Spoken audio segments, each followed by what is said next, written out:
누가복음 10장 우리 25절부터 우리 37절까지 보겠습니다.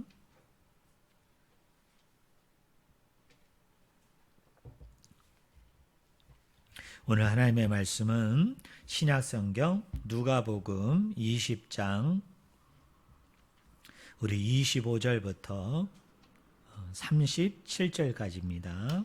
제가 가지고 있는 성경책은 신약성경 109쪽 누가복음 10장 우리 25절부터 37절까지입니다.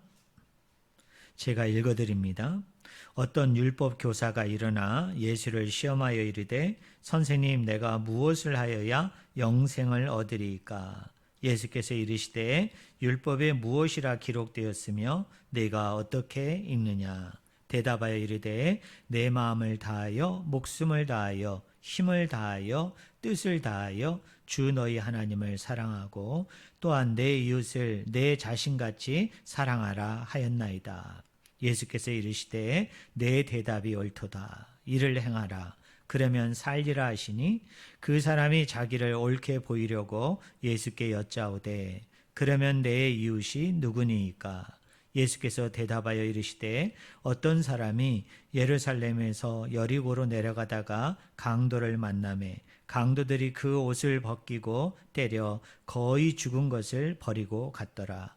마침 한 제사장이 그 길로 내려가다가 그를 보고 피하여 지나가고 또 이와 같이 한 레위인도 그곳에 이르러 그를 보고 피하여 지나가되 어떤 사마리아 사람은 여행하는 중 거기 이르러 그를 보고 불쌍히 여겨 가까이 가서 기름과 포도주를 그 상처에 붓고 싸매고 자기 짐승에 태워 주막으로 데리고 가서 돌보아 주니라.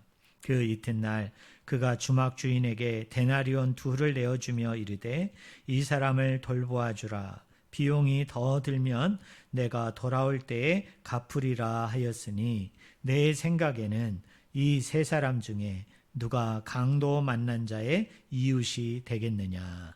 이르되 자비를 베푼 자니이다. 예수께서 이르시되 가서 너도 이와 같이 하라 하시니라.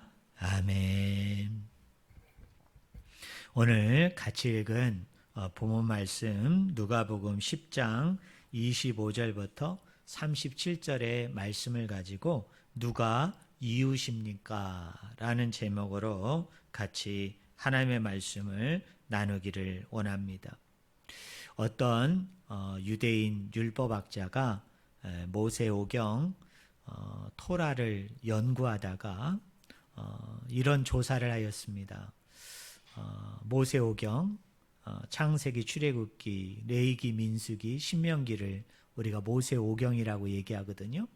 또 유대인들은 이 모세오경을 율법서다, 율법이다 라고 얘기해서 토라라고 부르는데 이 토라에는 과연 뭐뭐 하라는 긍정적인 하나님의 명령이 몇 개가 나오고 뭐뭐 하지 말라라고 말하는 부정적인 명령이 몇 개가 나오는가를 나름대로 조사를 했습니다. 그 율법학자의 조사에 의하면 뭐뭐 하라라는 긍정적인 형태로 나온 계명이 무려 248개가 나온다고 합니다. 그리고 뭐뭐 하지 말라라는 이 부정적인 계명을 세어보니까 그 개수가 몇 개냐? 365개의 계명이 나왔다는 거예요. 그러면서 이 율법학자는 뭐라고 얘기하느냐면 왜 뭐뭐 하라는 긍정적인 명령이 그러면 248개가 나왔는가? 여러분, 우리 사람의 몸에는 뼈가 있죠? 근데 그 뼈와 뼈 사이를 우리가 뼈마디라고 얘기하지 않습니까? 근데 신기하고 놀랍게도 의학적으로 그 뼈의 개수를 세보니까 무려 우리 뼈마디가 몇 마디냐? 248개라는 거예요. 그래서 이 유대 율법학자는 뭐라고 얘기하느냐면 왜 뭐뭐 하라는 긍정적인 계명이 248개인가? 그 긍정적인 명령 하나하나를 어디에 새기라고요? 뼈마디에 새겨라. 뼈마디에 각인시켜서 늘 기억하고 살라고 하나님께서 그렇게 248개의 긍정적인 계명을 주셨다는 거예요. 또 하나, 그럼 뭐뭐 하지 말라라는 이 부정적인 계명이 365개인데 왜 하필이면 365개를 주었는가? 이분의 설명에 의하면 여러분 1년이 며칠입니까? 365일이죠.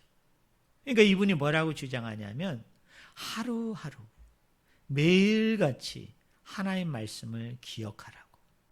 하나님 말씀을 간직하고 그 말씀대로 지켜 순종하는 삶을 살라고 하나님께서 특별히 뭐뭐 하지 말라라는 계명을 무려 몇 개를 줬다고요? 365개를 주었다라고 얘기합니다. 오늘 우리가 읽은 본문 말씀에 보면 어떤 율법 교사가 예수님을 시험하기 위해서 질문을 합니다. 그 질문이 뭡니까? 25절에 보니까 선생님, 내가 무엇을 하여야 영생을 얻을 수 있겠습니까? 라고 질문합니다. 그러니까 예수님께서 답변하지 아니하시고 거꾸로 그 사람에게 질문합니다. 율법에 무엇이라 기록되었으며 네가 어떻게 읽느냐라고 얘기해요. 그러면서 율법에 많은 말씀이 있는데 특별히 토라, 모세의 5권의 책에는 엄청난 많은 말씀이 있는데 이 율법 토라를 2개의 계명으로 이 율법학자가 정리를 합니다.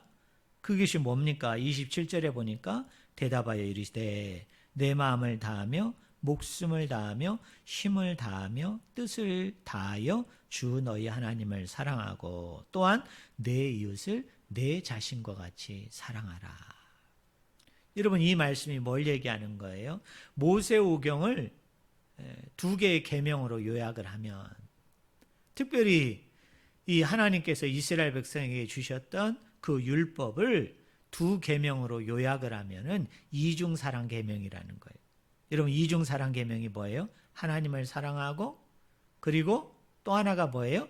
이웃을 사랑하라라는 계명을 주셨다는 거예요.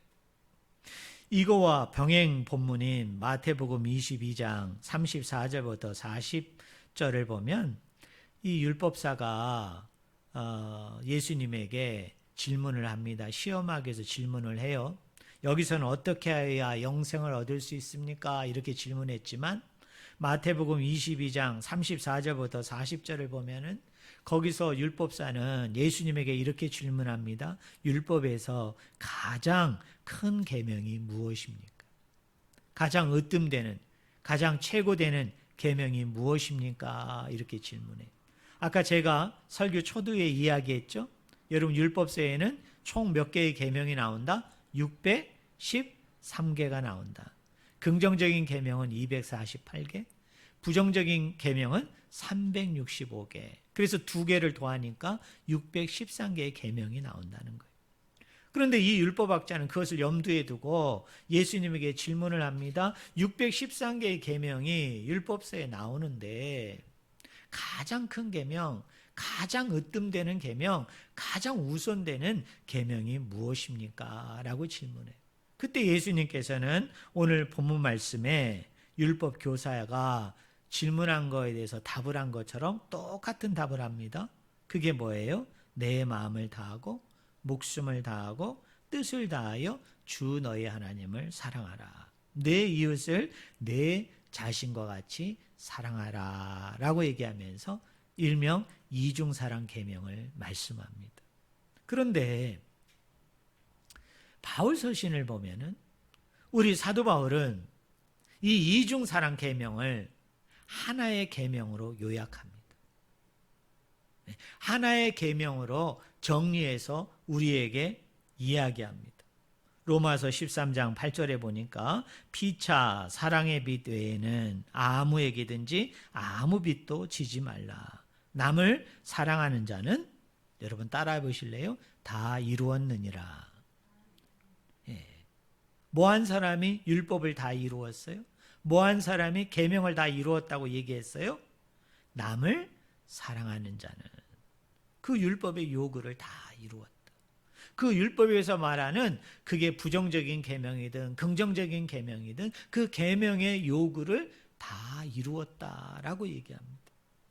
갈라디아서 5장 14절을 보면은 사도 바울이 이렇게 얘기합니다. 온 율법은 내 이웃 사랑하기를 내 자신과 같이 하라 하신 한 말씀에서 여러분 한번 따라해 보실래요? 이루어졌다. 네. 율법이 어디에서 이루어졌다고요? 한 말씀에서 이루어졌다는 거예요. 하나의 계명에서 이루어졌다고 얘기해요. 그 한 말씀, 한 계명이 뭐예요? 이웃을 내 몸과 같이 사랑하라. 그것을 지키면, 그것을 우리가 순종하게 되어지면은 모세의 율법에는 613개나 되는 엄청난 많은 계명들이 나오지만은 그러나 사실은 예수님은 이걸 2개로 요약하신 거죠. 하나님을 사랑하라, 이웃을 사랑하라. 근데 사도 바울은 이 2개마저도 하나로 요약한 거예요. 율법을 우리가 지킨다고 할 때, 율법의 말씀에 따라서 우리가 순종한다고 얘기할 때 이걸 하나로 요약하면, 하나로 종합해서 얘기하면은 이 모든 계명은 하나로 모아진다는 거예요. 그게 뭐예요? 내 이웃을 내 몸과 같이 사랑하라. 이웃을 사랑하라는 이 계명을 이루게 되면은 그 율법 전체를 다 이룬 것이다. 이렇게 말씀을 합니다. 사랑하는 성도 여러분, 좀 이상하잖아요? 우리가 언뜻 생각하기에는 하나님을 사랑하라, 이웃을 사랑하라 라는 2 계명이 있어요. 예수님은 이제 이 2 계명을 가장 큰 계명으로 얘기했잖아요. 그런데 만약에 오늘 저와 여러분에게 이 2 계명 중에 하나로 정리하면 우리가 뭐라고 정리할 수 있을까? 이 2 계명 중에 하나를 선택하라고 얘기하면 우리는 무엇을 선택할 수 있을까라고 묻는다면 우리의 입에서는 당연히 뭐가 나오겠어요? 이웃사랑보다는 하나님을 사랑하라. 그게 더 으뜸이지 않을까요? 그게 좀 더 최고이지 않을까요? 그게 먼저 우선하지 않을까요? 이렇게 우리는 생각이 드는데 사도 바울은 뭐라고 얘기합니까? 하나님 사랑보다도 이웃 사랑하는 것이 그 율법을 다 이룬 것이라고 얘기해요. 특별히 야고보서 2장 8절에 보니까 이런 말씀이 있습니다. 너희가 만일 성경에 기록된 대로 내 이웃 사랑하기를 내 몸과 같이 하라 하신 최고의 법을 지키면 잘하는 것이니라. 아예 야고보서는 사도 바울보다 한 발짝 더 나가서 대놓고 얘기합니다. 율법에서 최고의 법이 뭐냐? 최고의 계명이 뭐냐? 뭐예요? 하나님을 사랑하라가 아니라 뭐를 사랑하라? 이웃을 사랑하라가 최고의 법이다. 가장 우선되는 법이라고 얘기해요. 여기 최고의 법이란 말이 헬라어로 노모스 바실리코스예요. 이걸 영어로 옮기면은 로얄 로우입니다. 뭐예요? 왕의 법이다. 이런 뜻이에요. 왕의 법. 이런 왕의 법이 뭐예요? 최고의 법이다. 최상의 법이다. 가장 특별하고도 가장 중요한 법이다. 그게 뭐라고 얘기하는 거예요? 이웃 사랑이다 라고 얘기합니다. 여기까지 우리가 한번 이렇게 정리할 수가 있어요. 모세오경에는 뭐뭐 하지 말라, 뭐뭐 하라는 248개와 365개의 계명이 나오는데 이 2가지 계명을 다 합하니까 613개의 계명이 나온다. 근데 예수님은 이 613개의 계명을 2계명으로 요약했다. 하나님을 사랑하라, 이웃을 사랑하라. 근데 사도 바울은 뭐라고 얘기해요? 이 2가지를 하나로 또 요약했어요. 정리했어요. 그게 뭐예요? 이웃사랑이다. 근데 야고보서를 기록했던 예수님의 동생 야고보는 뭐라고 얘기합니까? 이웃사랑이야말로 최고의 법이다. 로얄로 이거야말로 최상의 법, 왕의 법이다라고 이야기합니다. 왜 이렇게 이웃사랑을 강조할까요? 하나님의 사랑과 이웃사랑은 같다 다르다? 같다는 거예요. 하나님의 사랑과 이웃사랑은 하나라는 거예요. 하나님을 사랑하는 것이 곧 누구를 사랑하는 것이에요? 이웃을 사랑하는 것이고, 이웃을 사랑하는 것이 곧 누구를 사랑하는 것이에요? 하나님을 사랑하는 것이라는 것을 말씀하고 있는 거예요. 이것은 비교가 아니에요.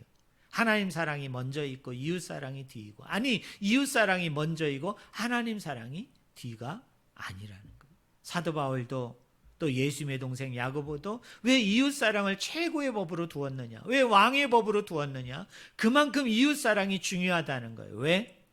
이웃 사랑을 하게 되면 그것이 곧 누구를 사랑하는 것이기 때문에, 하나님을 사랑하는 것이기 때문에.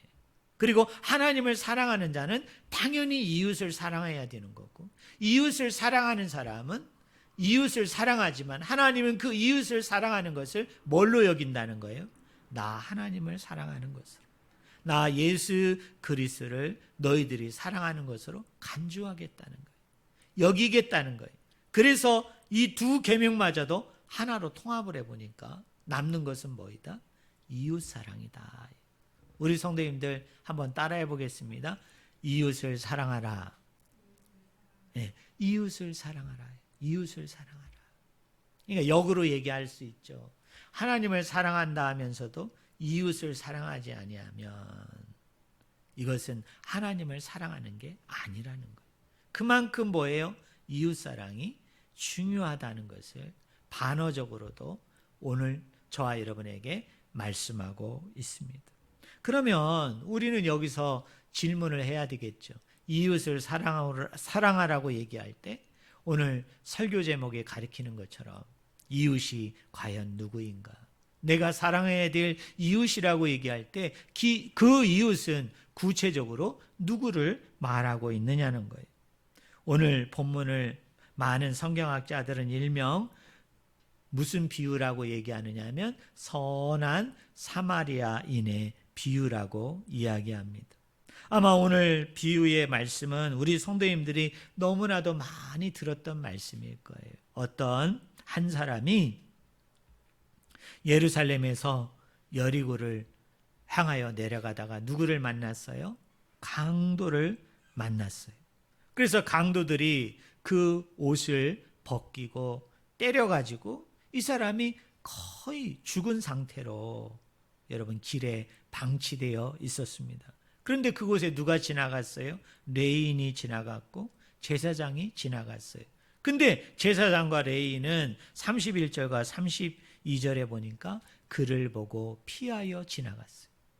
그런데 33절에 보니까 어떤 사마리아 사람은 여행하는 중에 그 사람을 보고 불쌍히 여겨가지고 그를 정성스럽게 간호해주고 필요한 것들을 다 여러분 그 사람에게 주고 그 사람을 끝까지 마지막까지 책임지는 자세를 가진 그 내용이 뭐예요? 선한 사마리아인의 비유입니다. 그런데 이 비유가 당시의 유대인들에게는 되게 충격적이었어요. 당시 유대인들에게는 이 비유 자체가 너무나도 혁명적인 것이었습니다. 그럴 수밖에 없는 것이 유대 사람들과 사마리아 사람들이 갈등이 있었거든요. 특별히 유대 사람들이 사마리아 사람들을 터부시했습니다. 미워하고 증오하고 오늘날로 얘기하면 폄하하고 혐오스러운 말을 하였던 거예요. 그래서 이 유대 사람과 사마리아 사람들이 서로 이런 상태였기 때문에 그 국경선이라고 얘기하는 이 예루살렘과 여리고로 내려가는 것이 이 유대 땅과 사마리아 지역의 국경선인데요. 이 지역은 늘 분쟁과 싸움과 다툼이 있었기 때문에 유대인들이 이 지역을 거의 다니지 않았어요. 거의 이곳에 그렇게 그 사람들이 발길을 옮기지 않았어요. 왕래가 없었던 곳이에요. 이 사마리아 지역은 BC 100년경에 아시리아의 침공이 있었어요. 근데 이 아시리아 사람들은 그 정책을 필 때 무슨 정책을 폈느냐면 강제 이민 정책을 썼어요. 그래서 어떻게 했느냐면 사마리아를 정복하고 난 이후에 사마리아 지역에 있는 사람들 중에 일부를 어디로? 아시리아 지역으로, 주변 지역으로 여러분 강제로 끌고 갔어요. 그리고 주변 지역에 살고 있는 사람들을 또 강제로 어디다가 이 사마리아 지역에 있는 곳에 강제로 이주시켰어요. 그러다 보니까 자연적으로 어떻게 됩니까? 이 사마리아 지역에 있는 사람들은 누구예요? 본래 사마리아 사람들과 강제로 이주시켜서 지금 들어온 외국인, 그 이주민들하고 자연스럽게 이 사람들이 섞이게 되어지면서 그 혈통적으로 순수한 혈통을 유지하지를 못하고 이 혼혈아들이 그곳에서 이제 나타나기 시작을 한 거예요. 그래서 이제 유대 사람들이 이 사마리아 사람들을 터부시하고 폄하하기를 뭐라고 얘기해요? 너희들은 우리와 똑같은 아브라함의 혈통이 아니다. 너희들은 우리와 똑같은 유대 혈통이 아니고 너희들은 뭐예요? 혼혈하다 이 말이에요. 너희들은 혼혈되어 있다. 어떻게 생각하면 잡다한 민족이 됐다는 거예요. 잡다한 인종이 되어졌다는 거예요. 그래서 너희들과 우리가 뭐 할 수 없어요? 교류하고 나눌 수가 없다. 그래가지고 어떻게 하냐면 이 사마리아 사람들에 대해서 유대 사람들이 늘 불편한 신기를 가지고 있었고 그 사람들을 멸시하고 그 사람들을 학대하고 폄하하고 혐오의 반응을 불러일으켰던 사람들이 누구예요? 바로 사마리아 사람이에요. 그리고 이 비유를 들려주기 불과 몇십 년 전에 이 사마리아 경계 지역을 지나던 유대 순례자들이 사마리아 사람들에 의해 습격을 당해가지고 몇 사람이 죽은 일이 발생하게 돼요. 그러니까 유대 사람들이 분개해가지고 어떻게 하느냐면 사마리아 인들에 대해서 보복을 해가지고 사마리아의 많은 사람들이 보는 앞에서 살육을 하게 됩니다. 살인을 저지르게 돼요. 그러다 보니까 뭐예요? 이 유대 사람과 사마리아 사람들이 그 불편한 신기, 그 감정이 아주 고도로 있었던 시대가 바로 이 비유가 선포되어졌던 예수님 당시의 시대적인 상황이에요. 그러니까 여러분 한번 생각을 해봐요. 어떤 한 사람이 강도를 만나가지고 옷이 벗겨진 상태로 거의 죽게 되어진 채로 방치가 되어졌는데 유대인이라고 얘기하는 제사장과 레위인은 그를 보고 피하여 지나갔는데 누가? 한 선한 사마리아인이 그를 보고 불쌍히 여겨가지고 그를 정성스럽게 간호해 주었다. 그에게 필요한 모든 경비들을 다 대줬다. 이 이야기를 지금 누가 듣고 있습니까? 아까 25절에 보니까 한 율법교사가 예수님에게 와서 질문했다고 그랬죠. 내가 어떻게 해야 영생을 얻을 수 있겠습니까? 여러분, 이 율법교사는 유대인입니까? 사마리아인입니까? 유대인이죠. 또 지금 예수님을 따르고 있는 제자들은 북부 갈릴리 지방의 사람들이 거의 대다수이지만 그 사람들도 유대인입니까? 사마리아입니까? 유대인이죠. 그리고 예수님의 주 활동 무대가 지금 유대 땅에 와 있었거든요. 그러니까 예수님을 쫓고 있는 그 뒤에 허다한 무리들도 여러분 유대인이에요? 사마리아인이에요? 유대인이에요. 그런데 이 선한 사마리아인의 비유를 보면은 지금 예수님께서 왠지 제사장하고 레위인, 쉽게 얘기하면 유대인들은 조금 폄하하는 것 같고, 그죠? 사마리아 사람은 어떻게 하는 것 같아요? 왠지 높여주고 있잖아요. 인정해주고 있잖아요. 칭찬해주고 있잖아요. 왜? 레위인과 제사장인 유대인들은 그를 보고 피하여 지나갔지만은 한 선한 사마리아인은 불쌍히 여기는 마음을 가지고 그 심정을 가지고 그 사람을 정성스럽게 간호하고 그 필요한 경비를 대줘가지고 그 사람을 살렸다는 거예요. 그 사람을 정상인처럼 만들었다는 거예요. 그러니까 유대인들이 이 이야기를 들었을 때는 그 심기 자체가 어땠을 것 같아요? 너무너무 불편한 거예요. 너무너무 힘든 거예요. 어떤 의미에서 유대인들에게 들려주는 이 이야기는 뭐예요? 혁명적인 거죠. 아주 파격적인 이야기예요. 그래서 우리가 염두에 두고 여러분 이 본문을 우리가 살펴볼 필요가 있어요. 자, 이 본문의 핵심이 어디냐? 방점이 어디냐? 30절입니다. 우리 30절을 같이 보겠습니다. 제가 읽어드립니다. 예수께서 대답하여 이르시되 어떤 사람이 예루살렘에서 여리고로 내려가다가 강도를 만나매 강도들이 그 옷을 벗기고 때려 거의 죽은 것을 버리고 갔더라라고 얘기합니다. 지금 강도 만난 사람의 그 상태를 이야기하죠. 그 상태가 뭐예요? 뭐를 벗겼다고요? 옷을 벗겼다. 그리고 두 번째는 뭐 했다? 때렸다라고 얘기합니다. 예수님 당시에 사람들이 입고 있는 옷은 뭘 상징하느냐 하면, 뭐를 의미하느냐 하면 그 사람의 신분을 이야기합니다. 그 사람의 신분. 또 이 당시에 사람들이 입고 있는 옷은 뭘 얘기해요? 그 사람의 인종을 얘기해요. 인종. 그리고 이 당시에 사람들이 입고 있는 옷은 또 뭐를 의미하느냐? 그 사람의 계급을 의미해요. 여러분, 출신을 의미합니다. 그래서 어떤 사람이 어떤 사람의 옷을 보면은 저 사람의 신분이 뭔지, 저 사람의 인종이 유대인인지 사마리아인인지 이방인인지 외국 사람인지 내국 사람인지 뭘 보면 알 수 있다는 거예요. 여러분, 옷을 보면 알 수 있어요.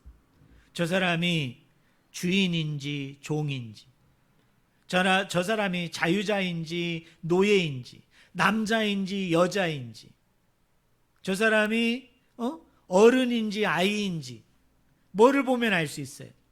여러분, 옷을 보면 알 수 있어요. 그런데 이 사람이 지금 뭐가 벗겨졌다고 얘기합니까? 옷이 벗겨졌대요. 지금 벌거벗은 몸으로 있는 거예요. 그러면 그 벌거벗은 몸으로서는 이 사람의 뭐를 알 수가 없어요? 신분을 알 수가 없어요. 이 사람의 인종을 알 수가 없어요. 여러분, 이 사람의 사회적인 지위, 사회적인 계급을 알 수가 없어요. 그렇기 때문에 누구? 제사장과 레위인은 그냥 그 사람을 보고 피하여 지나간 거예요. 여러분 아시겠어요? 그런데 누구는? 이 사마리아 사람은 비록 이 사람이 옷이 벗겨진 상태이기 때문에 이 사람의 신분을 알 수가 없고 이 사람의 인종을 알 수가 없고 이 사람의 계급을 알 수 없음에도 불구하고 마땅히 내가 모아야 될 사람으로 도와줘야 되는, 사랑해줘야 되는 이웃으로 여기고 정성스럽게 여러분 그 사람을 간호한 것을 우리가 이 말씀을 통해서 알 수 있어요. 사랑하는 성도 여러분, 우리 성도님들에겐 이웃이 누구입니까? 여러분이 내 이웃이라고 얘기할 때, 특별히 내가 돌보고 내가 사랑하고 내가 아껴주고 내가 같이 시간을 같이 보내야 된다는 이웃이라고 여길 때 우리는 그 이웃을 어떻게 설정하느냐는 거예요. 그 이웃의 범위와 한계를 우리는 어떻게 정하느냐는 거예요. 혹여나 이 당시 옷이 상징하고 의미하는 것처럼 어떤 신분을 보고 어떤 인종을 보고 어떤 그 사람의 사회적인 지위와 계급을 보고 또 이 사람은 나에게 유익이 되는 사람인지 나에게 해로운 사람인지 아니면 유익도 안 되고 해롭지도 않은 그저 그냥 무익한 사람인지를 판별을 해서 나에게 좀 더 유익이 되면 이 사람은 내 이웃으로 삼고 이 사람이 별로 나에게 실익이 되거나 해롭지 않고 그냥 뭐 있어도 되고 없어도 되는 사람이라면 그냥 내 판단의 결정이 어떤 때는 이웃으로 삼기도 하고 어떤 때는 이웃으로 삼지도 않아요. 그런데 어떤 사람을 보니까 이 사람은 나에게 해로운 사람인 것 같아요. 아니, 이 사람은 별로 나에게 그렇게 도움이 되지 않아요. 별로 나에게 플러스가 되지 않을 사람처럼 보여요. 그러면 어떻게 됩니까? 제사장이나 레인처럼 그를 보고 피하여 지나가는 그런 대상으로 우리 스스로가 이웃의 그 한계와 구역을 그렇게 설정하고 정하면서 우리가 이웃을 대하고 있는지, 저는 우리 성도님들이 한번 이 시간에 이 말씀을 통해서 깊이 묵상하는 은혜가 넘치기를 주의 이름으로 간절히 축원을 드립니다. 33절에 보니까 이 사마리아 사람이 제사장과 레위인과 다르게 이 사람을 간호했던 이유가 뭔가, 이 사람을 정성스럽게 필요한 경비까지 다 대가면서 끝까지 마지막까지 책임지는 자세를 가졌던 이유가 뭔가, 그게 33절에 나와요. 우리 33절 말씀을 한번 보시기 바랍니다. 어떤 사마리아 사람은 여행하는 중 거기 이르러 그를 보고 뭐하게 여겼다고요? 불쌍히 여기다. 불쌍히 여기다. 자, 여러분, 우리가 토요일마다 기독교 기본 진리 우리 성도님들 강의를 듣고 있죠. 제가 예수님은 누구신가 두 번째 시간에 예수님께서 이 땅에 오셨을 때 가난한 사람들이 참 많았다고 얘기했죠. 병든 사람들이 많았고 귀신 들린 사람이 많았다고 그랬어요. 그 사람들을 예수님이 볼 때에 이 복음서를 보면 일관되게 나오는 표현이 뭐라고 얘기했어요? 불쌍히 여기다, 측은히 여기다, 민망히 여기다 라는 표현들이 나온다고 그랬죠. 근데 이 표현들의 대표적인 헬라어 단어가 뭐라고 얘기했습니까? 스프랑크니 조마이라고 얘기했죠. 이 스프랑크니 조마이는 내장을 뜻하는 스프랑크논이라는 명사에서 나온 동사예요. 그래서 우리나라 말로 얘기하면 이걸 한 단어로 얘기한다고 그랬죠. 뭐예요? 애라고 그랬죠. 애. 우리 성도님들 애 태운다, 애가 탄다 라고 얘기할 때 그 애가 뭐냐면 창자를 의미하는 순수한 여러분 우리말이에요. 그러니까 유대인들은 이렇게 생각한 겁니다. 남자에게 있어서 그 마음의 중심이 어디냐, 그 마음의 자리가 어디냐? 창자에 있다고 봤다고 말씀드렸죠. 근데 여자들은 그 솔로몬의 재판 이야기를 하면서 제가 우리 성도님들에게 이야기했잖아요. 그 어떤 아이가 있는데 두 어머니가 서로 자기 애라고 주장하니까 여러분 솔로몬이 어떻게 했다고 그랬어요? 그 두 아이를 두 동강이 내가지고 하나씩 가져가게 하라. 그랬더니 가짜 어머니는 그게 좋겠다, 그렇게 해달라고 얘기했어. 그러더니 진짜 어머니는 뭐라고 얘기했어요? 그 자궁이 흔들리듯이 라는 표현을 그 히브리 원문이 쓰고 있다고 얘기했죠. 그러니까 유대인들은 여자들이 그 마음의 자리, 그 마음의 중심을 남자는 창자에 있다고 봤고 여자는 어디에 있다고 본 거예요? 자궁에 있다고 본 거예요. 결국 오늘 선한 사마리아 사람이 어떤 강도 만난 자가 옷이 벗겨진 상태로 죽은 채로 방치된 그 모습을 보고 그 영혼을 불쌍히 여겼다는 거예요. 이 불쌍히 여기다라는 말이 의미하는 바가 뭡니까? 애간장이 녹는 것처럼 애가 탐을 통하여 창자가 여러분 마르고 창자가 들어붙고 창자가 녹는 것과 같은 그 심정으로, 그 마음으로 그 영혼을 지켜봤다는 거예요. 근데 그 마음이 누구의 마음이다? 따라해 보세요. 예수님의 마음이다. 예수님의 마음이에요. 예수님이 이 땅에 오셔가지고 그 많은 가난한 사람들, 병든 사람들, 귀신 들린 사람을 봤을 때 불쌍히 여기다, 측은히 여기다, 민망히 여기는 그 마음을 누가 가진 거예요? 이 선한 사마리아 사람이 그 마음을 가졌기 때문에 제사장과 레위인은 그것을 피하여 도망하였는지는 모르지만 이 선한 사마리아 사람은 어떻게 했던 거예요? 그 마음을 가지고, 그 심정을 가지고 여러분 이 강도 만난 자를 정성스럽게 섬겼던 것을 우리가 말씀을 통해서 알 수가 있는 거예요. 자, 또 하나 오늘 본문 말씀을 통해서 알 수 있는 게 뭐냐면, 여러분 율법사는 예수님에게 이렇게 질문하잖아요. 여러분 29절을 보세요. 그 사람이 자기를 옳게 보이려고 예수께 여짜오되, 우리 그 다음 읽어봅시다 같이. 그러면 내 이웃이 누구입니까? 여러분 이웃을 얘기할 때 누구를 중심으로 물어봤어요? 나를 중심으로 물어봤어요. 나를 중심으로. 그런데 예수님께서는 여러분 36절을 보세요. 36절. 우리 한번 같이 읽어봅시다. 내 생각에는 이 세 사람 중에 누가 강도 만난 자의 이웃이 되겠느냐라고 얘기해요. 누구 중심입니까? 강도 만난 자가 중심이에요. 자, 율법교사, 율법학자는 예수님에게 질문합니다. 내 이웃이 누구입니까? 나 중심으로 이웃을 이야기해요. 내가 중심인 거예요. 그런데 예수님께서는 뭐라고 얘기합니까? 강도 만난 자의 이웃이 누구냐? 너의 도움을, 너의 사랑을 절실히 필요로 하는 사람이 있는데, 그 도움을 필요로 하는 사람, 사랑을 절실히 필요로 하는 사람, 바로 이 사람의 이웃이 누구이냐? 예수의 질문이 나에서 누구로 바뀌었어요? 강도 만난 자로 바뀌었어요. 예수님의 질문이 나 중심에서 강도 만난 자의 중심으로 그 질문이 바뀐 것을 우리가 알 수 있어요.